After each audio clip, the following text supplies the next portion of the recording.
(2007년 2월 5일) 늦은 밤, 독일 니더작센주 시텐센. 앞이 잘 보이지 않을 정도로 마을은 희뿌연 안개로 뒤덮여 있습니다. 하나 둘 간판에 불이 꺼지고 어느새 거리에는 어둠이 짙게 내려앉았습니다. 하지만 함부르크 거리 6번지 연여주루의 간판 불빛만은 어둠 속에서 희미하게 빛나고 있었죠. 밤 12시 20분 47세의 탄지파가 아내를 데리러 연여주루로 갑니다. 탄씨 아내 풍씨는 말레이시아인으로 연여주루에서 종업원으로 일하고 있죠. 연여주루는 시텐센 중심가에 있는 중식당으로 현지에서 꽤 알려진 유명한 곳입니다. 늘 손님이 북적거려서 새벽이 되어서야 문을 닫았죠. 탄씨는 밤늦게 퇴근하는 아내를 데리러 매일 밤 가게로 갔습니다. 식당 앞에 도착한 탄씨는 평소와 분위기가 다르다는 걸 느낍니다. 문이 굳게 닫혀 있었고 식당 안에 불이 모두 꺼져 있었죠. 탄씨는 뭔가 불길한 기분에 조심스럽게 식당 문을 엽니다. 순간 찬바람에 진한 피비린내가 코끝을 스칩니다. 탄씨는 불안한 마음을 억누르며 아내의 이름을 크게 불러보지만 고요한 정막만이 감돌았습니다. 탄씨가 가게 불이 켜자 부서진 식탁과 의자, 피범벅이 된 천장과 벽, 바닥, 계단의 모습이 눈에 들어옵니다. 그리고 식당 곳곳에 흰 식탁보로 덮여있는 무언가 있었죠. 그는 가까이 다가가 식탁보를 들춰보는데 사람들이 피투성이가 돼 숨져 있었습니다. 이들 중 탄씨의 아내도 있었죠. 탄씨는 눈앞에 펼쳐진 참상에 너무 놀라 혼비백산 식당 밖으로 도망칩니다. 밤 12시 29분 몸을 벌벌 떨며 어찌할 바를 모르던 탄씨가 크게 심호흡을 하고 정신을 가다듬은 뒤 경찰에 신고합니다. 2월 5일 밤 1시경 신고를 받고 출동한 경찰이 연여주루에 도착합니다. 경찰은 식당 1층에서 4명, 2층에서 3명의 피해자를 발견하죠. 식당 사장 부부를 포함한 6명은 이미 숨진 상태였고 보조 요리사 32세 베트남계 남성 손다오는 발견 당시 미약하지만 숨을 쉬고 있었습니다. 경찰은 곧장 그를 병원으로 이송하는데 안타깝게도 그는 병원에서 치료 도중 다음날 아침 사망하고 맙니다. 경찰은 식당 안에서 유일한 생존자를 발견하죠. 바로 식당 사장 부부 데니와 애니의 2살배기 딸 티아나였습니다. 티아나는 어머니의 품에 꼭 안겨 있었습니다. 애니는 마지막 순간까지 딸을 온몸으로 지켜내고 있었죠. 사건이 일어난 연여주루는 음식 맛이 맛있기로 소문이 자자해 멀리서도 찾아올 정도로 인기 있는 식당이었습니다. 그런데 대체 누가 이런 짓을 저지른 걸까요? 사건 당일 이날 이곳에서 무슨 일이 있었는지 먼저 연여주루의 사장 부부 데니와 애니에 대해 이야기해보겠습니다. 연여주루의 사장 데니판, 당시 나이 36세, 홍콩인입니다. 어린 시절 데니는 부모님을 따라 영국으로 갑니다. 그리고 영국에서 학교에 다니며 영주권을 얻죠. 성인이 된 데니는 독일로 가 생활합니다. 그리고 그곳에서 평생의 짝 중국 여성 애니를 만나죠. 애니판, 당시 나이 28세. 데니와 애니는 서로에게 첫눈에 반해 1997년 결혼합니다. 1997년 12월. 결혼 후 두 사람은 시텐센으로 이사와 연여주루라는 이름의 중식당을 엽니다. 연여주루는 시텐센 중심가 함부르크 거리 6번지에 자리한 3층짜리 건물 1층에 있었는데 1층에는 식당과 주방, 직원 휴게실이 있었습니다. 100명 이상을 수용할 수 있을 정도로 큰 규모의 식당이었죠. 2층은 데니와 애니가 지내는 생활 공간이면서 사무실로 쓰고 있었고 3층은 창고로 사용하고 있었습니다. 데니 부부는 늘 손님들에게 친절하고 상냥했습니다. 음식 맛도 좋아 사람들은 연여주루에 오면 제대로 대접받는 기분이 들어 좋다고 했습니다. 결혼하고 7년 후 2004년 데니와 애니는 딸 티아나를 낳습니다. 반 부부는 동네에서 소문난 인꼬 부부였습니다. 마음은 또 어찌나 고운지 화를 내는 모습을 볼 수가 없었죠. 그들은 가족뿐 아니라 주위 사람들에게도 늘 예의 바르고 친절했습니다. 반 부부는 경제적으로도 여유로웠고 평판도 좋았죠. 한마디로 잘 나가는 사람들이었습니다. 데니는 사건 발생 몇 주 전 신형 BMW를 구매합니다. 아내와 딸과 함께 독일 명소 여러 곳을 여행할 계획이었죠. 두 사람 모두 독일어가 유창해 독일 친구들도 많았습니다. 피해자는 총 7명으로 이들 중 6명은 현장에서 사망한 채로 발견됩니다. 데니와 애니 외에 5명의 피해자는 요리사, 보조요리사, 그리고 종업원으로 모두 식당 직원이었습니다. 유일한 생존자는 데니와 애니의 딸 디아나뿐이었죠. 사건 발생 후 시텐센은 공포에 휩싸입니다. 특히 사람들은 중식당에서 이 같은 범죄가 일어났다는 사실에 주목해 중국인을 표적으로 한 범죄가 아닌지 의심했습니다. 현지에서 사업체를 운영하는 중국인들은 두려움의 영업시간을 단축하고 보안 시스템을 강화하는 등 안전에 각별한 주의를 기울였습니다. 일부 중국인들은 스스로를 보호하기 위해 총기 소지 허가를 신청하기도 했죠. 현지에서는 피해자들을 위한 추모 미사가 열렸는데 피해자들을 기억하고 추모하는 자리에 많은 이들이 함께했습니다. 경찰은 즉시 수사 전담팀을 꾸려 용의자 추적에 나섭니다. 처음에는 80명이었던 수사팀의 인원을 대폭 늘려 얼마 후 160명까지 확충하죠. 당시 연여주로 안과 밖에는 CCTV가 설치되어 있지 않아 경찰은 용의자를 특정하는 데 난항을 겪었습니다. 사건 현장 조사와 주변인들의 진술에 기댈 수밖에 없었죠. 경찰은 현장에서 탄환 14발을 발견하는데 조사 결과 이는 모두 같은 총에서 나온 거였습니다. 피해자들은 대부분 머리에 총을 맞아 사망했으며 두 손이 결박된 채 질식해 사망한 이들도 있었습니다. 그런데 사건 당일 밤 주변에서 총소리를 들었다는 이가 아무도 없었죠. 이에 경찰은 범인이 소음기가 장착된 총을 사용했을 거라고 추정합니다. 그리고 식당 안 금고에 있던 금품과 현금 5,000유로, 노트북 2대와 직원들의 휴대전화가 사라진 사실도 발견하죠. 유일한 목격자는 판부부의 딸 티아나뿐인데 2살짜리 아이에게서 얻을 수 있는 정보는 아무것도 없었습니다. 경찰은 더 이상 단서를 찾지 못하고 사건은 오리무중에 빠집니다. 이때 일부 독일 언론이 해당 사건을 보도하는데요. 범인이 중식당을 타깃으로 삼은 것을 근거로 삼합회의 존재를 부각시키며 그들이 연루됐을지도 모른다는 추측성 보도를 냅니다. 삼합회는 홍콩에서 가장 큰 범죄 조직이죠. 사건이 일어난 연여주루에서 약 50km 떨어진 항구 도시 함부르크에 이들 세력이 자리 잡고 있었는데요. 그들은 보호비라는 명목으로 매달 상인들에게서 일정 금액을 수금해 갔는데 만약 이 보호비를 내지 않으면 그들의 무시무시한 보복을 감당해야만 했습니다. 그렇다면 판부부가 이들에게 밉보이는 행동이라도 한 걸까요? 판부부가 운영하는 연여주루 북은 수족관 사장이 말합니다. 데니가 매년 우리 가게에 와서 금붕어를 20마리 정도 사갔어요. 그래서 서로 알고 있었죠. 한 번은 데니가 보호비를 주지 않는다는 말을 한 적이 있었어요. 이러다 무슨 일이 생기는 건 아닌가 걱정되던 찰나 데니가 우리 집을 찾아왔죠. 제가 보호비는 어떻게 잘 주고 있냐고 물어보니 그저 쓴웃음만 지을 뿐 아무 말도 하지 않더라고요. 아무래도 보호비를 내지 않아서 당한 게 아닌가 싶네요. 연여주루 맞은편에 있는 꽃집 사장 역시 수족관 사장과 비슷한 말을 했습니다. 비슷한 진술이 연속해서 나오자 언론은 삼합회의 소행임을 확신하는 기사를 연일 보도하죠. 삼합회가 관련됐다는 소문에 중국인들이 운영하는 가게에는 손님들의 발길이 뚝 끊겼습니다. 경찰은 사건 당일 연여주루를 찾은 사람들을 직접 찾아가 조사합니다. 그들로부터 약 60개의 단서를 수집하는데요. 피해자의 친척 중 한 명이 밤 11시가 넘은 시각 피해자와 통화를 했는데 갑자기 사람들의 비명소리가 들리고 곧 전화가 끊겼다고 합니다. 해당 진술을 통해 경찰은 범행 시각을 2월 4일 밤 11시에서 다음날 새벽 12시 30분으로 추정할 수 있었습니다. 그러나 불행히도 이 외에 유의미한 단서는 찾을 수 없었죠. 경찰은 용의자의 흔적조차 찾지 못하고 수사는 교착 상태에 빠집니다. 그러던 중 반가운 소식이 들려옵니다. 사건 발생 약 14시간 후 2월 5일 오후 1시 10분경 경찰이 B281 도로에서 교통법규 위반으로 파란색 폭스바겐 폴로 차량을 세웁니다. 차에는 2명의 베트남 남성이 타고 있었습니다.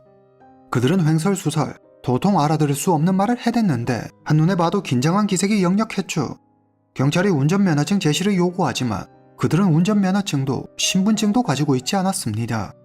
경찰은 신원 확인을 이유로 두 사람을 임시 체포하고 몸수색을 하기 시작하는데 운전자에게서 0.4g의 금지 약물과 3,340유로를, 조수석 남성에게서 휴대전화 4대와 1,765유로를 발견합니다. 마를 발견한 경찰은 약이 더 없는지 찾기 위해 차량을 수색하는데 약 대신 운전석 아래에서 구겨진 종이 한 장을 찾아냅니다. 종이에는 연여주루의 내부 구조가 그려져 있었고 뒷면에는 주소와 전화번호, 시텐센, 10D라는 단어, 그리고 숫자와 문자가 혼합된 코드가 적혀 있었습니다. 드디어 찾았다. 경찰은 즉시 두 사람을 경찰서로 연행합니다. 트롱다오, 당시 나이 33세. 차량 운전석에 앉아있던 트롱은 범행을 계획하고 주도한 인물입니다. 카오다오. 당시 나이 29세. 조수석에 앉아있던 카오는 피해자들을 직접 총으로 살해했습니다. 트롱과 카오는 베트남인으로 두 사람은 형제지간입니다. 이들은 일정한 직업 없이 사람들 물건이나 훔치고 다니는 동네 좀도둑이었죠. 조금이라도 돈이 생길라 치면 술 마시고 노는데 다 써버리는 진정 내일이 없는 삶을 살고 있었죠. 이들이 잡혔다는 소식의 사람들은 이번에는 베트남 범죄 조직의 연루 가능성을 제기했습니다. 더 나아가 중국과 베트남 조직 간의 세력 다툼을 의심하는 이들도 있었죠. 사건 발생 한 달 전, 트롱과 카오가 바에서 술을 마시고 있었습니다.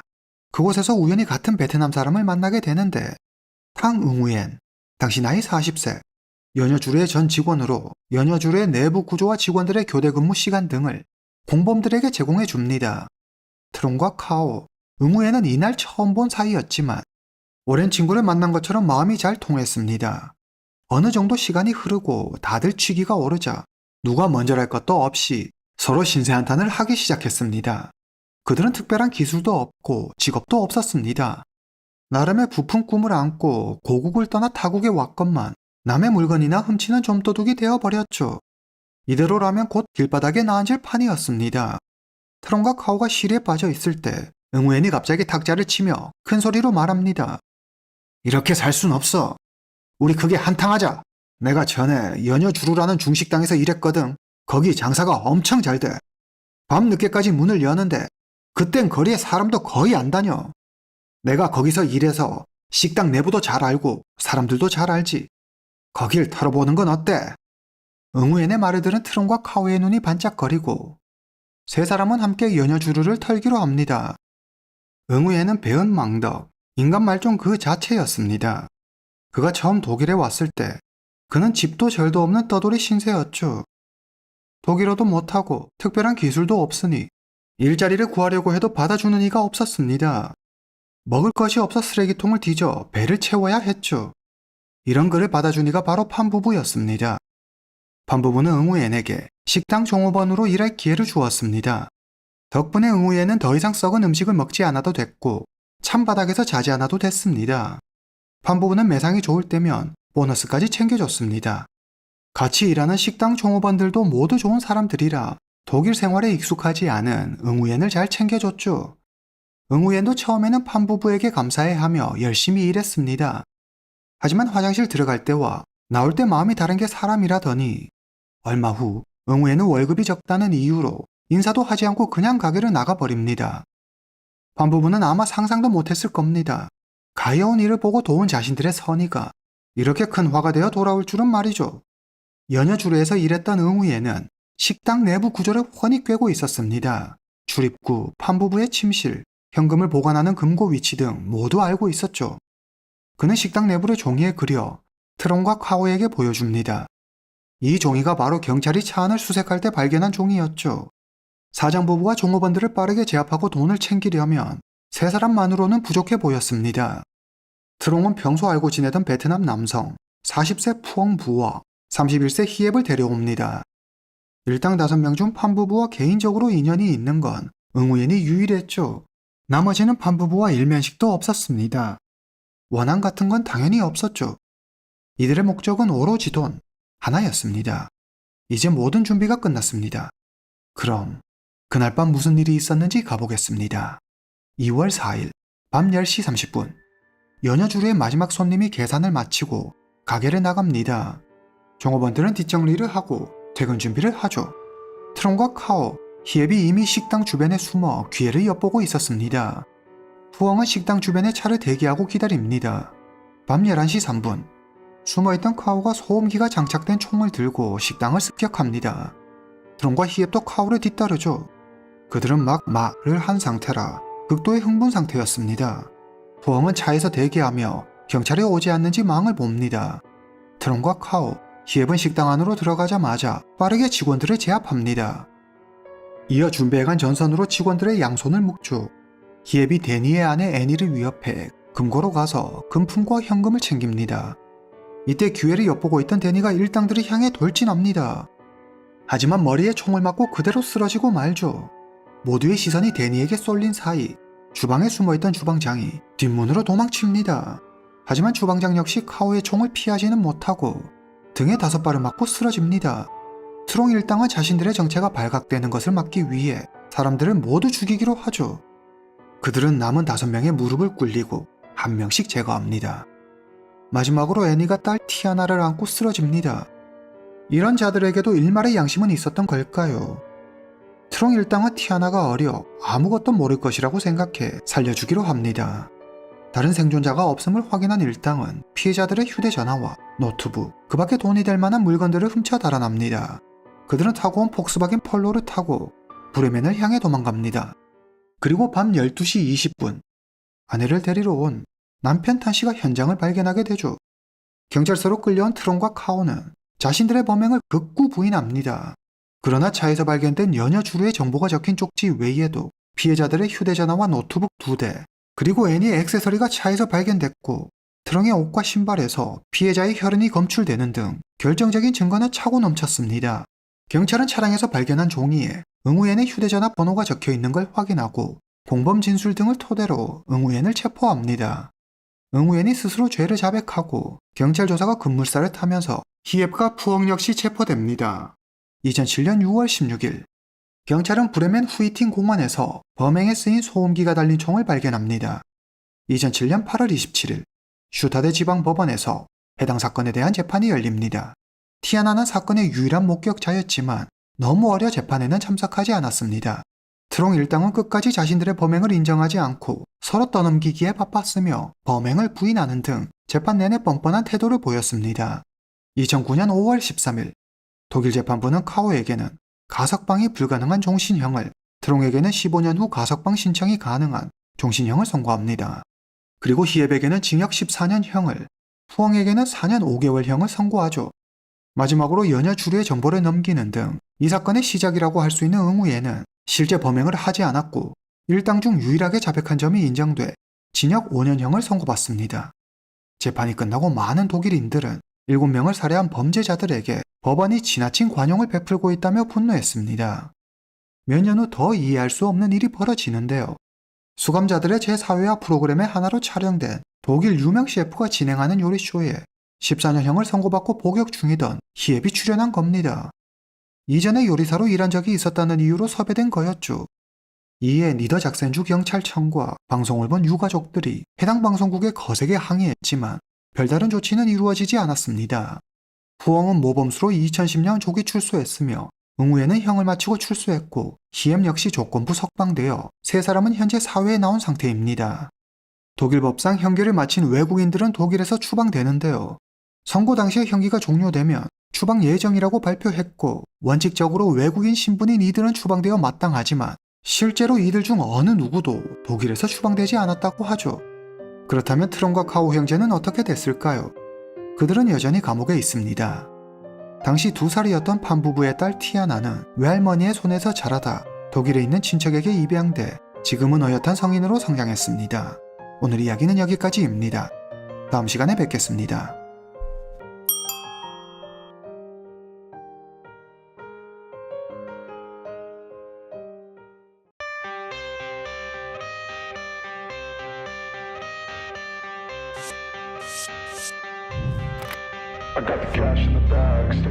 새벽 2시 30분 하와이의 어느 주택가. 방에서 자고 있던 아이린은 귀가 찢어질 듯한 비명소리에 놀라 잠에서 깹니다. 방문 밖 여기저기서 공포에 질린 비명소리가 들리고 아이린은 방구석에 몸을 숨기고 혹여 숨소리라도 새어나갈까 두 손으로 입을 꽉 막습니다. 이날 일가족 5이 모두 목숨을 잃는 끔찍한 사건이 일어납니다. 베테랑 경찰도 현장을 보고 말을 잇지 못할 정도로 사건 현장은 잔혹했는데요. 일가족 모두 살해된 사건. 집 어디에서도 외부 침입 흔적은 찾을 수 없었고 사건의 유일한 목격자는 이 집의 세입자뿐. 그러나 그녀는 무서워 방에 숨어 있었기 때문에 밖에서 무슨 일이 일어나는지 알 수 없었다고 하죠. 대체 누가 무슨 원한이 있었길래 이런 끔찍한 짓을 저지른 걸까요? 오늘 이야기 시작합니다. 하와이 호놀룰루시 마누아 2024년 3월 30일 아침 8시 34분 경찰서로 한 통의 전화가 걸려옵니다. 아이린이라는 이름의 여성이 잔뜩 겁에 질린 목소리로 말하죠. 새벽에 비명 소리를 들었어요. 문틈 사이로 피가 보이는데 아무래도 사람이 죽은 것 같아요. 빨리 좀 와주세요. 신고를 접수한 경찰은 서둘러 현장으로 달려갑니다. 만화 지역의 한 주택에 도착한 경찰은 현관문과 창문이 굳게 닫혀 있는 걸 확인하고 현관문을 두드려 보지만 안에서는 아무 소리도 들리지 않았습니다. 혹시나 하는 마음에 집 주변을 둘러보지만 별다른 수상한 움직임을 발견할 수 없었습니다. 더군다나 사람이 죽은 것 같다고 경찰에 신고한 아이린이라는 여성도 보이지 않았죠. 경찰은 신고자도 확인할 수 없고 특별한 이상 징후도 발견할 수 없었기 때문에 일단 철수하기로 하고 자리를 뜹니다. 그러나 잠시 뒤 아이린으로부터 다시 전화가 걸려오죠. 아침 9시 15분. 경찰은 다시 문제의 집으로 향합니다. 좀 전과 달리 집 앞에 웬 여성이 서 있었습니다. 그녀는 공포에 몸을 벌벌 떨고 있었죠. 경찰을 보자 살았다는 듯 그녀는 크게 한숨을 내쉬더니 상황을 설명합니다. 저는 이 집에 새들어 살고 있는 사람인데요. 새벽 2시쯤 비명 소리가 들렸어요. 전 재빨리 문을 잠그고 방 안에 숨었죠. 무슨 일이 생길까 겁이 나 밖에 나갈 수가 없었어요. 아침이 되고 밖이 조용하더라고요. 이젠 괜찮겠지 싶어 방문을 살짝 열어봤는데 거실에 피가 흥건하더라고요. 심장이 떨려 밖에 나가볼 엄두도 안 나고 방금 경찰이 왔을 때도 혹시라도 밖에 범인이 있을까 싶고 무슨 일이 일어났는지 모르니까 무서워 발이 안 떨어지더라고요. 그래서 방에 그대로 있었어요. 지금은 이대로는 도저히 안 되겠다 싶어 창문을 넘어 밖으로 나온 거예요. 경찰은 현관문 앞에서 집주인을 크게 불러보지만 집안은 지죽은 듯 조용했습니다. 경찰은 창문을 통해 집안을 살펴보는데 바닥에 쓰러져 있는 사람 형상을 발견하죠. 상황이 심상치 않음을 깨달은 경찰은 문을 부수고 집 안으로 들어갑니다. 집안은 온통 역한 피비린내가 진동하고 경찰은 눈앞에 펼쳐진 참혹한 광경에 아연실세 갑니다. 아무래도 전날 밤 큰 다툼이 있었던 것으로 보였습니다. 거실에는 가슴에 큰 상처를 입은 남성이 오른손에 부엌칼을 쥐고 피투성이가 된 채 힘없이 축 늘어져 있었습니다. 이 남성은 바로 이 집의 주인 페리스 오다였죠. 경찰은 신속히 현장을 봉쇄하고 조사에 나섭니다. 이어진 조사에서 경찰은 범행의 잔혹함에 경악을 금치 못하는데요. 첫 번째 방에는 페리스의 큰딸 사쿠라코가 다리와 가슴 등에 상처를 입고 숨져 있었고, 두 번째 방에는 페리스의 12살 아들 오라이언이 가슴에 큰 상처를 입고 침대에 쓰러져 있었죠. 안방에는 페리스의 아내 48살 나오코와 10살 난 막내 나나가 피투성이가 된 채 침대 옆에 나란히 누워 있었습니다. 5 식구가 하루아침에 모두 목숨을 잃었습니다. 페리스 오다가 살고 있는 이곳은 하와이에서도 치안이 좋기로 유명한 곳이죠. 하룻밤 사이에 일가족이 이런 참변을 당했다는 사실이 알려지자 이웃 주민들은 범인이 또 다른 제2, 제3의 범행을 저지르는 건 아닌지 불안에 떨며 자신들이 다음 타깃이 될지도 모른다는 두려움에 시달렸습니다. 경찰은 3월 10일 새벽 2시에서 2시 30분 사이에 사건이 일어난 것으로 보인다고 했습니다. 피해자 5명 모두 칼에 찔려 사망했죠. 집안 문과 창문에서 흠집이나 파손된 흔적을 찾아볼 수 없었습니다. 아주 깨끗했죠. 외부 침입 흔적이 없다는 건 페리스 가족이 직접 문을 열어줬다는 건데, 그렇다는 건 범인이 면식범일 확률이 아주 높다는 걸 의미했습니다. 그런데 여기서 좀 이상한 점이 있습니다. 경찰이 페리스 가족의 이웃을 상대로 한 탐문 조사에서 그날 밤 다투거나 비명을 지르는 소리를 들은 사람은 아무도 없었죠. 아이린 혼자 유일하게 비명 소리를 들었다고 했습니다. 경찰은 아이린이 거짓말을 하고 있다고 생각하죠. 보통 사람들은 비명 소리를 듣거나 위험을 감지하면 제일 먼저 경찰에 신고합니다. 그러나 그녀는 한참이 지나 아침이 되어서야 경찰에 전화했습니다. 어쩌면 범인이 도망갈 시간을 벌기 위해 그런 걸 수도 있습니다. 그녀가 공범이라면 말이죠. 아니면 그녀가 범인일 수도 있고요. 경찰이 자신을 의심하자 아이린은 억울하다며 말합니다. 분명 비명 소리를 들었다니까요. 밖에서 투닥거리는 소리도 나고 큰 싸움이 난 것 같았어요. 무서워서 밖에 나가볼 수도 없고, 그렇다고 함부로 경찰에 신고도 할 수 없는 게 가족 일이라고 하거나 별 문제 아니라고 하면 나중에 페리스 가족을 어떻게 봐요. 이러지도 저러지도 못하다 늦게 신고한 거라고요.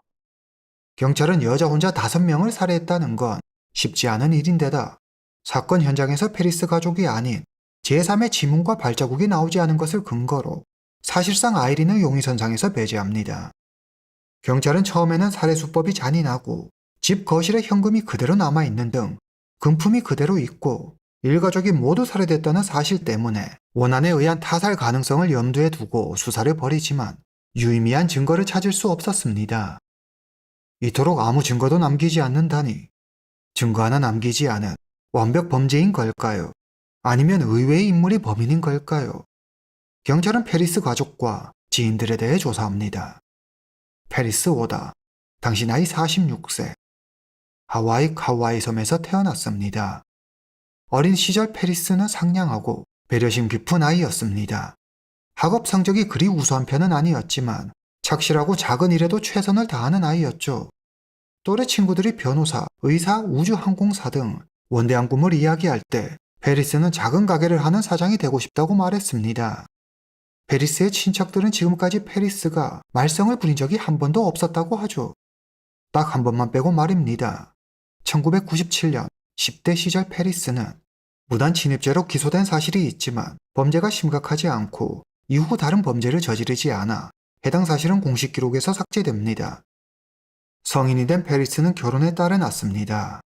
그러나 성격 차이로 금방 이혼하게 되죠. 첫 번째 결혼에 실패하고 얼마 되지 않아 페리스는 지금의 아내 나오코를 만나 결혼하게 됩니다. 나오코는 가정적이며 책임감이 강한 여성으로 페리스와 잘 맞았습니다. 시간이 지날수록 두 사람은 서로를 더 의지하고 사랑하게 되죠. 페리스와 나오코는 3명의 아이를 낳습니다. 도수치료사인 페리스는 5 식구를 부양하기 위해 이전보다 더 많은 돈이 필요했죠. 그는 사우스 킹스트릿에 있는 오피스 빌딩에 도수치료 전문 클리닉을 개업합니다. 페리스의 실력이 소문나면서 하나둘 단골들이 생기자 페리스는 주말에도 나와 일을 해야 할 정도로 바빠지죠. 아내 나오코도 클리닉에 나와 회계일을 봐주었습니다. 실력이 좋고 친절하다는 소문이 퍼지면서 손님들이 많아지자 직원을 따로 4명이나 고용해야 할 정도로 페리스의 클리닉은 커집니다. 사업이 나날이 번창하면서 페리스는 많은 돈을 벌게 되고 페리스 가족의 생활도 점점 풍요로워지죠. 2013년 페리스는 100만 달러를 주고 마노아 와알로아 플레이스에 있는 방 4개짜리 주택을 구입합니다. 조용한 주택가에 자리한 하얀 벽으로 둘러싸인 이 집은 가족만의 프라이빗한 생활을 누리기에 안성맞춤인 곳이었죠. 페리스와 나오코는 원래 살던 집을 세주고 아이들과 함께 새 집으로 이사 옵니다. 페리스 가족은 이 집에서 10년 동안 평온하고 행복한 생활을 보내죠. 이웃들은 페리스 부부가 마음이 참 따뜻한 사람들이었다며 칭찬을 아끼지 않았습니다. 어려운 일이 생기면 늘 도와줬어요. 물건을 옮기는 걸 도와주기도 하고 수도관을 고쳐주기도 했죠. 그리고 나 같은 노인들한테는 무료로 안마도 해주곤 했어요. 부부가 참 보기 좋았죠. 서로를 무척 아꼈어요. 페리스는 매일 아침 5시에 일어나 아침을 준비하고 아이들 도시락을 준비합니다. 아내 나오코가 조금이라도 더 잘 수 있게 말이죠. 다정한 부모의 영향을 받아서인지 아이들도 모두 심성이 착하고 성실했습니다. 첫째 딸 사쿠라코, 당시 나이 17세. 사쿠라코는 하와이에서 손꼽히는 명문 사립학교 이올라니 스쿨에 다닙니다. 우수한 성적으로 늘 상위권을 유지했죠. 사쿠라코는 간호학과 요리에 관심이 많았는데 고등학교를 졸업하면 하와이나 미국 본토 대학에 진학할 생각이었습니다. 큰딸 사쿠라코는 어려서부터 어머니 나오코와 친구 같은 모녀 사이를 자랑했죠. 2019년 두 사람은 현지에서 열리는 마라톤 대회에 나란히 참가했을 정도로 두 사람 사이는 매우 특별했습니다. 아들 오라이언, 당시 나이 12세. 초등학교 6학년으로 밝고 쾌활한 아이였습니다. 친구들이 능력자라고 부를 정도로 운동을 잘했는데 특히 농구와 서핑을 좋아했죠. 막내딸 나나는 10살로 마누아 초등학교에 다닙니다. 또래보다 키가 작고 겁이 많은 아이였죠. 축구를 좋아해 친구들과 운동장에서 축구를 하며 놀곤 했습니다. 페리스네 집은 아이가 셋인 탓에 늘 시끌벅적 조용한 날이 없었지만 아이들의 웃음소리가 끊이지 않는 화목한 집이었죠. 명절이나 특별한 날에는 늘 가족이 함께 여행을 떠났습니다. 그리고 크리스마스에는 5가족이 손수 만든 장식들로 집안을 꾸미고 헬로윈 데이 때는 파티를 열어 소중한 추억을 만들었죠. 이렇게 사랑이 넘치는 페리스 가족에게 대체 무슨 일이 생긴 걸까요? 도대체 누가 그들을 죽인 걸까요? 페리스 가족은 남에게 피해를 주거나 원한을 살 만한 행동을 하지 않았습니다. 이웃들과 다툰 적도 없었죠. 유일하게 마음에 걸리는 건 2021년 3월 페리스의 클리닉이 있는 건물의 건물주가 페리스를 상대로 약 9만 달러의 임대료 청구 소송을 했다는 것뿐이었습니다. 페리스가 클리닉의 임대료를 제때 내지 못해 생긴 분쟁이었는데 2021년 12월 페리스는 형의 도움을 받아 약 5만 3천 달러를 지불하는 것으로 합의, 소송은 취소되었습니다. 어쨌든 원만하게 해결된 셈이었죠. 경찰은 이 일로 일가족이 살해되는 잔인한 사건이 일어나지는 않았을 것으로 봤습니다. 이때 세입자 아이린이 중요한 단서가 될지도 모를 이야기를 하죠. 페리스가 집을 팔겠다고 해서 전 다른 집으로 이사를 가야 했어요. 돈적으로 좀 힘들어 보이더라고요. 경찰은 페리스의 재정 상태를 파악합니다. 예상보다 상황은 훨씬 더 심각했는데 페리스는 완전히 궁지에 몰려 있었죠. 앞서 있었던 건물주와의 소송건은 빙산의 일각에 불과했습니다. 2020년 코로나로 전 세계가 난리가 났던 때 당시 페리스 역시 상상할 수 없을 정도로 큰 타격을 입게 됩니다. 페리스의 클리닉에 갑자기 손님들이 확 줄기 시작하더니 급기야 한 달에 한 명도 오지 않는 상태에까지 이르게 되죠. 소득이 없으니 당연히 임대료를 지불할 수도 없었고 매달 2,500달러의 대출 상환도 할 수 없었습니다. 그나마 정부 지원금 26,930달러를 받아 직원들 급여를 해결하고 급한 불은 끌 수 있었지만 5식구 생활비에 시간이 갈수록 빚은 눈덩이처럼 불어났습니다. 페리스는 경제적 압박에서 오는 스트레스와 불안을 견뎌내야만 했죠. 2023년 3월 엎친 데 덮친 격으로 세금을 오랫동안 내지 못해 재산을 압류당하고 맙니다. 페리스는 약 8,000달러를 내고 압류를 해제하지만 이제 수중에 남은 돈은 없었습니다. 2024년 페리스는 가지고 있던 집 2채를 매물로 내놓습니다. 차도 팔고 러닝머신도 팔고 돈이 될 만한 건 죄다 내다 팔았습니다. 그는 돈을 벌기 위해 우버 기사를 시작하지만 그럼에도 상황은 조금도 나아지지 않았고 점점 악화되기만 했습니다. 그 이웃들이 말하죠. 페리스 가족은 매년 명절 때마다 집을 꾸미고 파티를 열었어요. 그런데 1년 전부턴가 아예 그런 모습을 못 봤죠. 그러고 보니 최근 페리스가 웃는 모습을 못 본 것 같네요. 아내 나오코의 친구는 나오코가 부모님과 함께 살면 된다며 페리스를 위로했지만 자존심이 센 페리스는 아내 제안을 받아들이지 않았다고 했습니다. 여기서 페리스의 친척이 이상한 말을 하죠. 지난번에 페리스랑 밥을 먹었는데 더 이상 견딜 수 없다면서 세금을 내지 못해 감옥에 갈 바에야 차라리 죽어버리겠다고 하더라고요. 그러면서 자기가 없으면 아내와 아이들도 어차피 살 수 없을 테니 자기가 다 정리하고 가는 게 맞지 않겠냐고 묻는데 뭐 그런 말도 안 되는 소리를 하나 했는데 지금 생각해 보니 그냥 한 말이 아니었다는 생각이 드네요. 아내와 아이들은 누구보다 사랑했던 페리스였습니다. 하지만 사람이 벼랑 끝에 몰리면 어떻게 변할지 모르는 법이죠. 경찰은 본격적으로 페리스의 행적에 대해 조사하기 시작합니다. 그리고 그의 휴대전화에서 권총을 구매하려고 한 기록을 발견하죠. 이때 마침 부검 결과가 나옵니다. 결과는 가히 충격적이었는데 페리스를 뺀 4명의 피해자, 그러니까 아내와 3명의 아이에게서 모두 방어흔이 발견되죠. 즉 살기 위해 마지막까지 그들이 몸부림쳤다는 걸 의미합니다. 현장에서 발견된 유일한 흉기는 페리스가 오른손에 쥐고 있던 부엌칼 뿐입니다. 페리스가 아내와 세 아이를 살해한 후 스스로 목숨을 끊은 거였습니다. 사건 발생 몇 주 전 그가 아내에게 보낸 문자가 발견되는데요. 난 이제 더 이상 버틸 수가 없어. 내가 없으면 당신과 아이들도 살 수 없을 거야. 걱정하지 마. 내가 다 데리고 갈게. 당시 나오코는 설마 페리스가 이런 말도 안 되는 짓을 벌일 거라고는 생각지도 못했을 겁니다. 다정하고 자상한 남편이자 아버지였던 그가 금전적 압박 때문에 모두를 죽이는 결정을 할 줄이야 누가 생각이나 했겠습니까? 페리스는 3월 세금 시즌이 다가오면서 더 극심한 스트레스에 시달린 것으로 보입니다. 당시 그는 친척들에게 가족을 모두 처리하고 집에 불을 내겠다고 말하는 등 불안정한 심리 상태를 보였죠.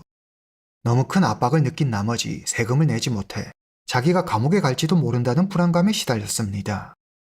미국인들은 평소 가족밖에 모르고 가족을 끔찍이 아꼈던 페리스가 경제적 어려움에 이 같은 선택을 한 것에 안타까워하며 돈 문제는 감정적으로도 무너지기 쉽다며 그를 이해하는 이들도 있는가 하면 아무리 어려운 상황이어도 그가 가족에게 행한 행위는 너무 극단적이고 잔혹하다며 대부분 그를 비난하거나 그의 정신병력을 의심했습니다.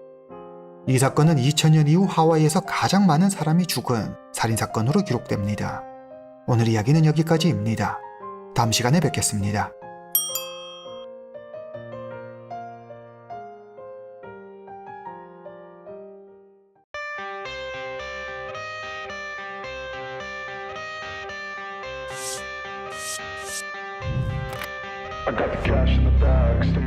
병원에 보이는 선전의 한 고가 아파트 단지.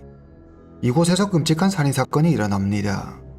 비비린내와 썩은 악취가 한데 뒤섞여 숨을 들이쉬기조차 힘든 역한 냄새가 온 집안을 뒤덮고 집안에서 5구의 시체가 발견됩니다. 집주인 부부와 그들의 어린 딸, 그리고 이 집의 가정부와 회계사까지 누가 이들의 목숨을 빼앗은 걸까요? 경찰 수사가 시작되면서 이들 부부의 기막힌 비밀이 밝혀지고 재산을 둘러싼 남은 자들의 추잡한 유산 다툼까지 아무도 몰랐던 성공한 자산가의 죽음을 둘러싼 뒷이야기 지금 시작합니다. 2004년 5월 29일 선전의 한 광고회사에 다니는 소 씨는 출근하자마자 사장실로 향합니다. 그런데 사무실이 텅 비어 있습니다. 사장 주일남이 며칠째 회사에 나오지 않고 있습니다. 5월 26일 퇴근 후 그와 완전히 연락이 끊겨버렸죠. 전화기는 꺼져 있고 집으로 전화해도 아무도 받지 않습니다. 처음에는 급하게 어디 출장이라도 간 줄 알았는데 벌써 3일이나 지났습니다. 직원 중 누구도 사장 주일남과 연락이 닿으니가 없었죠. 주일남은 지금까지 말없이 회사를 비운 적이 없습니다. 아무래도 일반적인 상황은 아니라는 판단에 소 씨는 직원 몇 명과 함께 퇴근 후 사장 주일남의 집에 직접 가보기로 하죠.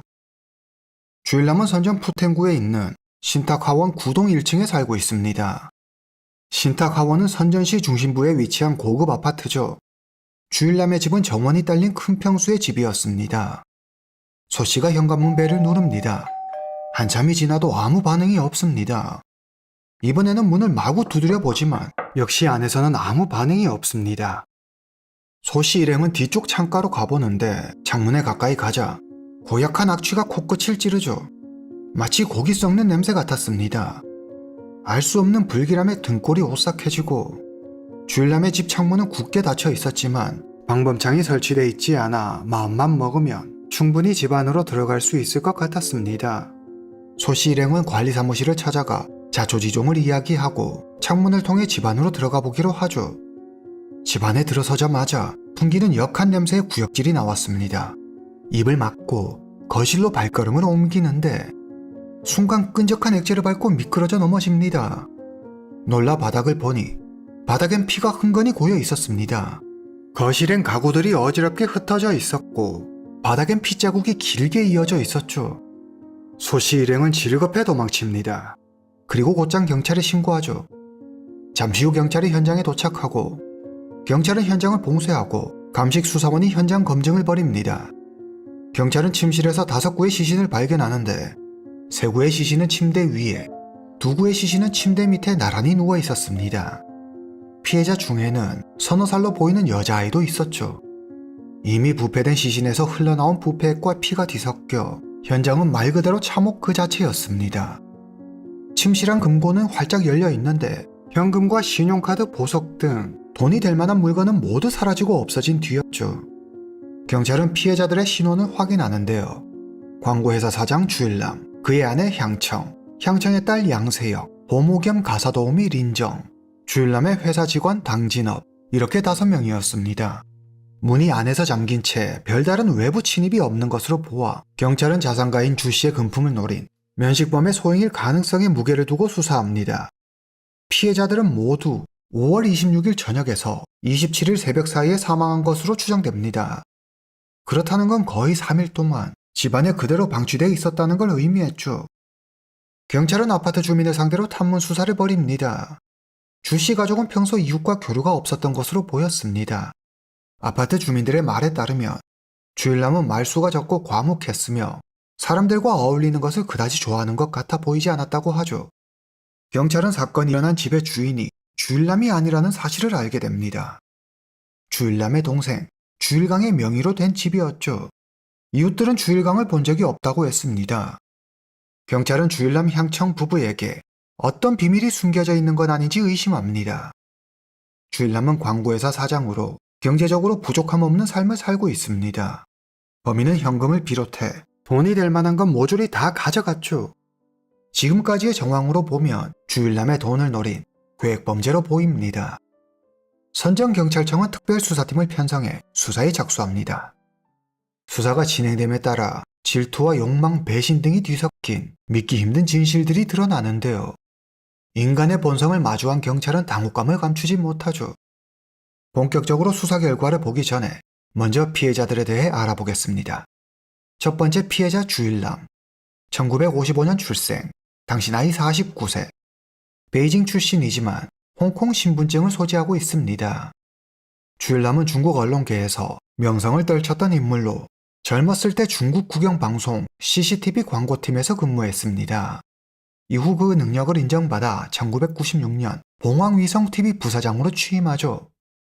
이때 주일남은 정부 고위층 인사, 언론사 고위 간부들과 친분을 쌓게 됩니다. 1999년 주일남은 선전으로 가 실리룽이라는 광고회사를 설립합니다. 주로 CCTV, 봉황위성TV의 방송 광고 업무를 대행하는 일을 했죠. 주일남은 짧은 기간에 큰 돈을 법니다. 그는 신탁하원 1층에 정원이 딸린 45평짜리 집을 120만 위안을 주고 구매합니다. 주일남이 돈을 주고 산 거였지만 집 명의는 동생 주일강으로 했죠. 세금을 피하고 재산을 은닉하기 위한 것이었는지 아니면 다른 말 못할 사정이 있었던 것인지 그 이유에 대해서는 밝혀지지 않았습니다. 그리고 주일남은 BMW와 벤츠를 각각 한 대씩 마련하죠. 두 번째 피해자 향청. 1976년 출생, 당시 나이 28세. 주일남보다 21살이나 어리죠. 스촨성 홍야현 출신으로 오빠 한 명과 2명의 언니가 있습니다. 그녀가 3살 때 부부싸움 도중 향청의 어머니가 돌아가시고 아버지는 이 일로 교도소에 가게 됩니다. 그러나 3년 뒤 증거불충분으로 풀려나죠. 향청은 초등학교 5학년 때 학교를 그만두고 산업전선에 뛰어듭니다.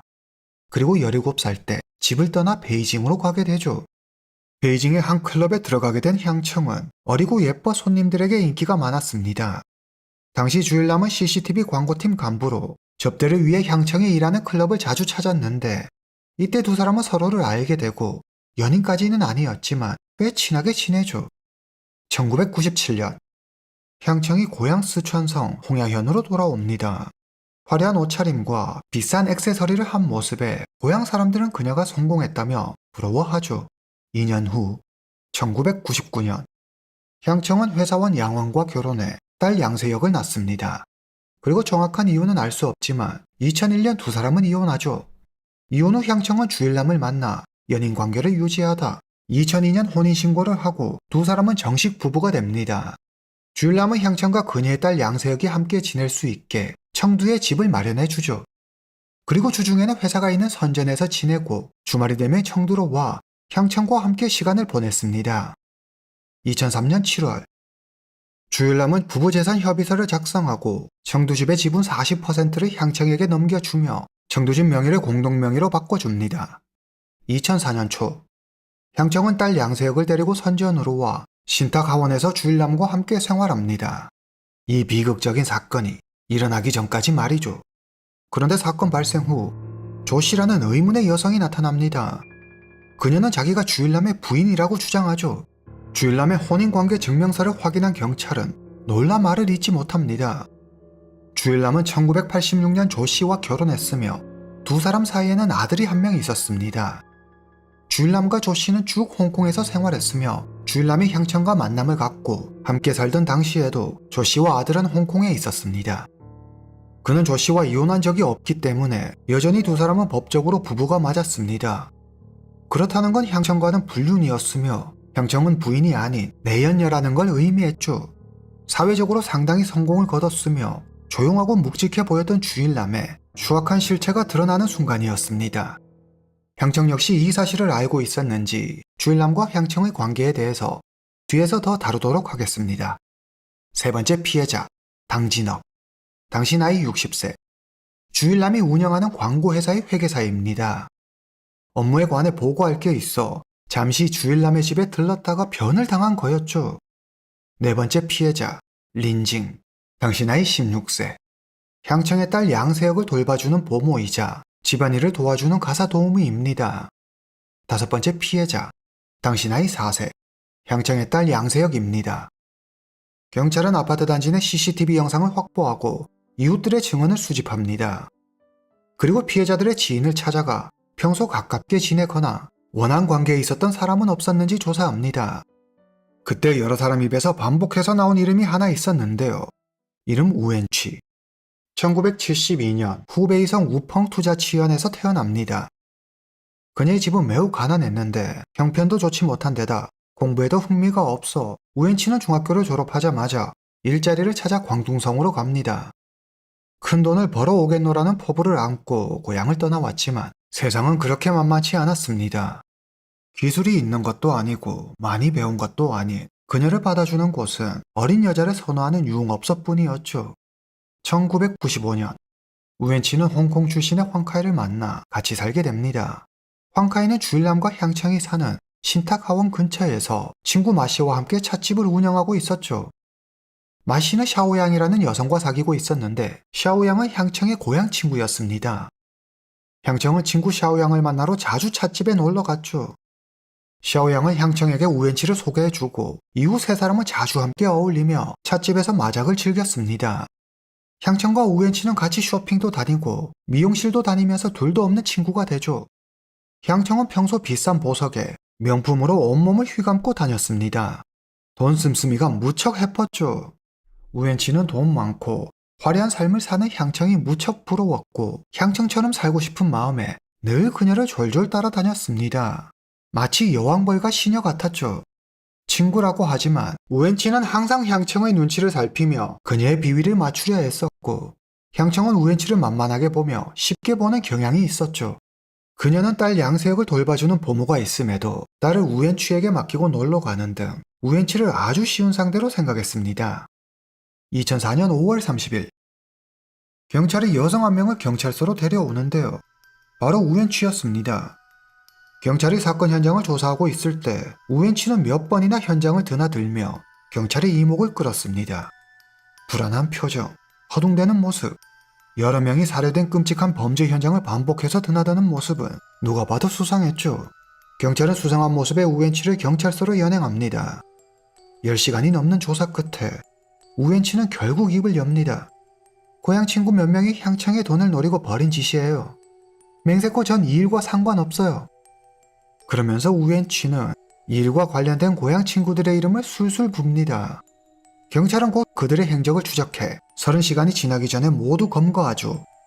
39세 로어진, 범행을 사전에 기획한 인물로 우엔치의 사촌오빠 친구입니다. 29세 장타오, 장타오는 절도 혐의로 징역형을 살다 이제 막 출소한 상태였습니다. 28세 후강, 1996년 절도 혐의로 5년 6개월의 징역형을 살았습니다. 21세 정한, 정한을 제외한 루어진, 장타오, 후광은 모두 우엔치의 고향 친구들이었죠. 이들이 대체 어떻게 향청을 알았을까요? 이 모든 것의 시작은 우엔치와 향청의 만남에서 비롯됐습니다. 향청은 평소 사람들 앞에서 자기가 부자라며 자랑하기에 바빴죠. 우엔치는 향청의 남편 주일남의 회사 사장이고 향청에게 청두에 집을 사주었으며 매달 엄청난 금액의 용돈을 준다는 사실을 알고 있었습니다. 그뿐만 아니라 집에 보모 겸 가사 도우미가 있고 벤츠와 BMW가 있다는 사실도 알고 있었죠. 이는 향청이 자기 입으로 다 떠벌리고 다닌 내용들이었습니다. 우엔치가 옆에서 지켜본 향청은 남편의 사랑을 듬뿍 받으며 자기 하고 싶은 대로 다 하고 사는 팔자 좋은 사람이었죠. 반면 자기는 남자친구 황카이가 생활비도 주지 않아 남성들에게 업소녀들을 소개해주는 포즈 노릇을 하며 근근히 생활하고 있었습니다. 부잣집에 자상한 남편, 자신과 너무나 다른 향청의 모습에 우엔치는 부러움을 넘어 질투를 느끼게 되죠. 처음에는 그저 자신이 가지지 못한 것에 대한 부러움이었습니다. 그러나 시간이 지날수록 부러움은 질투가 되고 질투는 분노로 바뀌게 되죠. 향청과 비교해 한없이 초라한 자신의 모습을 참을 수 없었습니다. 우엔치는 사촌 오빠의 친구 러진을 찾아가 향청을 욕하며 스트레스를 풀곤 했습니다. 매일 돈 자랑이나 하고 지 남편이 잘났으면 얼마나 잘났고 지가 돈이 많으면 얼마나 많다고. 당시 러진은 회사 공금을 횡령한 혐의로 수사받다 경찰의 눈을 피해 선전으로 도망온 상태였죠. 이제 가진 돈도 다 떨어지고 막막하던 참에 향청의 이야기를 들은 러진이 우엔치에게 향청의 집을 털자고 제안하죠. 그녀는 옳다구나 싶어 러진의 제안을 받아들입니다. 2004년 5월 초 우엔치가 향청의 집에서 마작을 하고 있습니다. 그런데 갑자기 친구도 여기에 끼고 싶어 한다며 러진을 부르죠.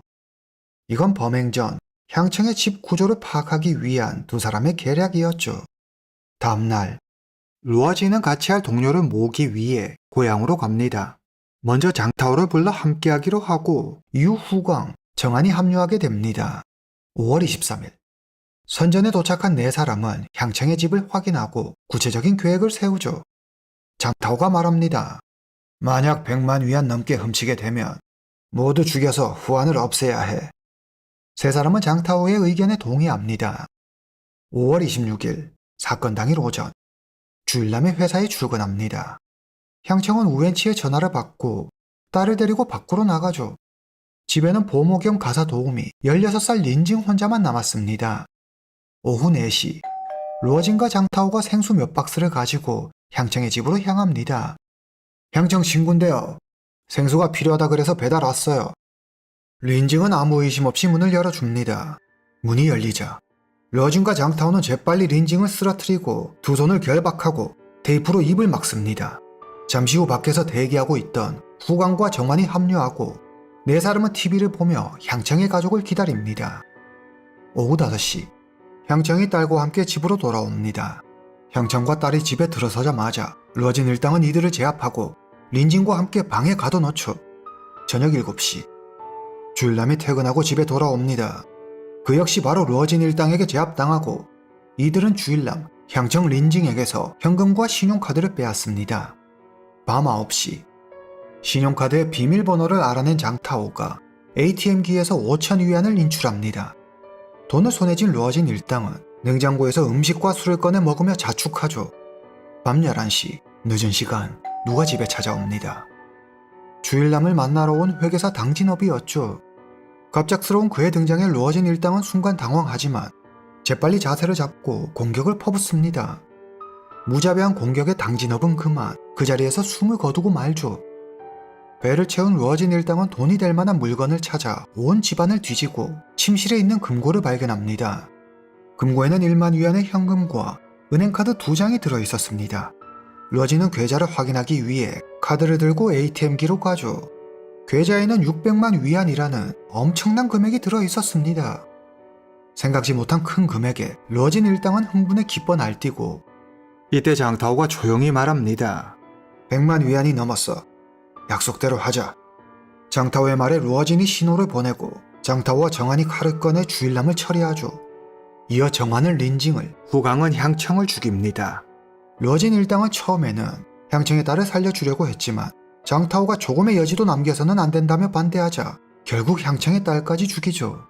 새벽 3시 일당은 신용카드와 은행카드, 현금, 보석, 그리고 범행 도구를 챙겨 도망칩니다.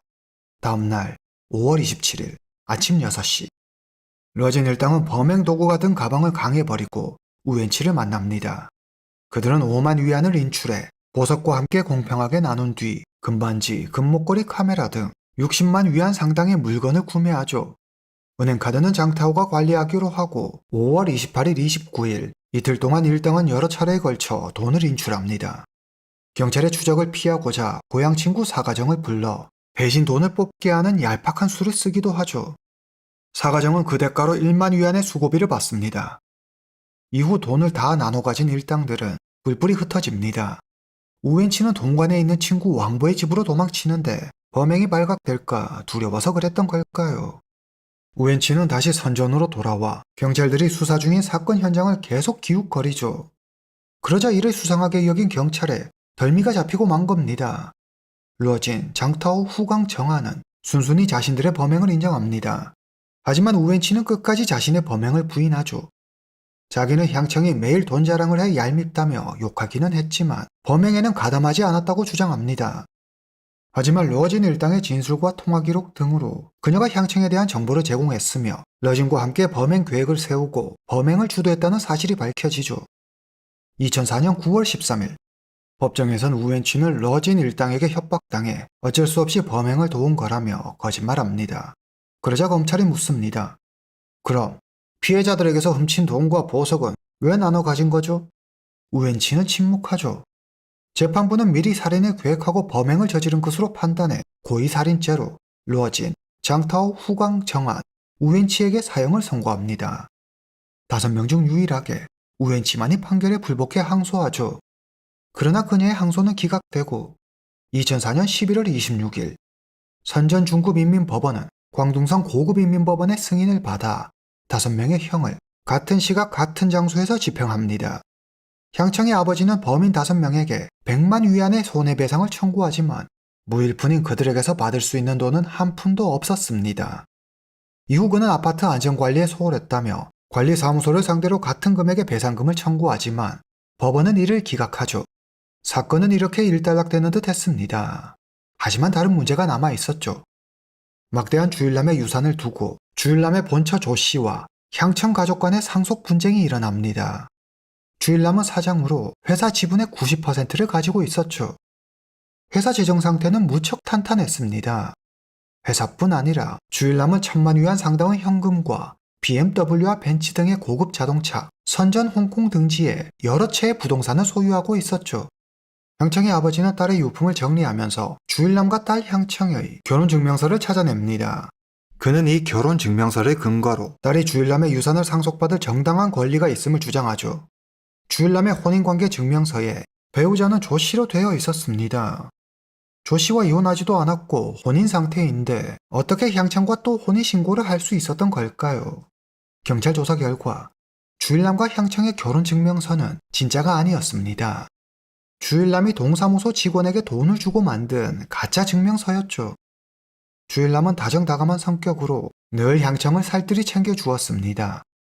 그러나 뒤로는 가짜 결혼증명서까지 만들어가며 그녀를 속이고 있었죠. 향청은 유산 분할 권리를 인정받지 못해 주일남의 유산은 결국 정식 배우자인 조 씨에게 모두 상속됩니다. 그나마 주일남이 부부재산 협의서를 작성하고 공동 명의로 해준 청두 집에 향청의 지분 40%는 향청의 아버지에게 상속되죠. 그런데 여기서 또 문제가 발생합니다. 향청의 전 남편 양원이 자기 몫을 주장하고 나선 거죠. 딸 양세혁이 상속받아야 할 몫이 딸이 죽었기 때문에 자기 것이라며 법원에 기소한 거죠. 법원은 양원의 주장을 받아들여 향청의 재산 중 절반을 양원이 상속받아야 한다고 판결합니다. 이 같은 일이 가능한 것은 중국에서는 누가 먼저 사망했는지 확실치 않은 경우 사망 순서를 추정해 상속 관계를 정하게 되어 있는데 법원은 향청이 딸 양세혁보다 먼저 사망했다고 판단해 향청의 재산은 향청의 법정 상속인인 향청의 아버지와 자녀 양세혁에게 상속되고 딸 양세혁 역시 사망했기 때문에 다시 딸 양세혁의 법적 상속인인 아버지 양원에게 향청의 재산이 넘어가게 된 거죠. 이에 양원은 50만 위안을 받게 됩니다. 재판이 끝나고 향청의 아버지는 교통사고로 세상을 떠납니다. 그리고 이후 피해자 중 한 명인 회계사 당진업이 한 달 후 회사를 그만두고 고향으로 내려갈 계획이었다는 게 알려지며 많은 사람의 안타까움을 자아냈죠. 중국인들은 부유한 피해자들을 보고 상대적 박탈감을 느낀 가해자들이 저지른 범죄라며 사회가 사회적 격차를 줄이는 노력을 해야 한다고 주장했죠. 또한 향청이 주일남의 정식 배우자가 아니었다는 사실에 충격에 빠졌습니다. 그리고 전 남편이 유산을 상속받는 것에 대해서도 제도적 허점이 있다며 이를 지적했죠. 오늘 이야기는 여기까지입니다. 다음 시간에 뵙겠습니다.